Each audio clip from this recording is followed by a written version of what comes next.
बौद्ध संघर्ष समितीच्या मोर्चाला आले यश. बौद्ध युवकावर प्राणघातक हल्ला करणाऱ्या आरोपीवर ॲट्रॉसिटी ॲक्ट व कलम 307 नुसार तेल्हारा पोलीस स्टेशन येथे वाढीव गुन्हा दाखल.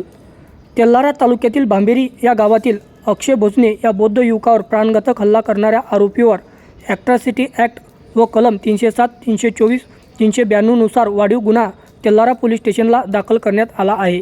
या मागणीसाठी बौद्ध संघर्ष समितीच्या वतीने काल दिनांक 18 जुलै रोजी शासकीय विश्रामगृह ते पोलीस अधीक्षक कार्यालयावर भव्य मोर्चा काढण्यात आला होता. पोलीस अधीक्षक यांनी या मोर्चाची गंभीरता लक्षात घेत संबंधित पोलीस स्टेशनचे ठाणेदार व पोलीस उपविभागीय अधिकारी अनमोल मित्तल यांना या प्रकरणाचे गांभीर्य लक्षात आणून दिले व आरोपीवर मोर्चेकऱ्यांनी केलेल्या मागणीनुसार गुन्हे दाखल करण्याच्या सूचना दिल्या होत्या.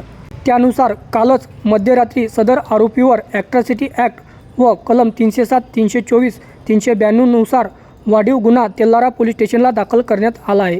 हे वाढीव गुन्हे दाखल झाल्यानंतर बौद्ध संघर्ष समितीच्या पदाधिकाऱ्यांनी मोर्चात सहभागी समाज बांधव व भगिनींचे आभार मानले. हे यश कुणा एकाचे नसून सामाजिक ऐक्याचे यश आहे असे प्रत्येक वेळी समाजाने एकत्र यायला हवे असेही बौद्ध संघर्ष कृती समितीच्या वतीने समाजाच्या एकजुटीने समाज एकत्रित येऊन संघटित झाल्याने हे यश आले आहे, अशी माहिती दिनांक 19 जुलै रोजी शुक्रवारी दुपारी 4:30 पोलीस सूत्रांकडून प्रसारमाध्यमाला ही माहिती प्राप्त झाली आहे.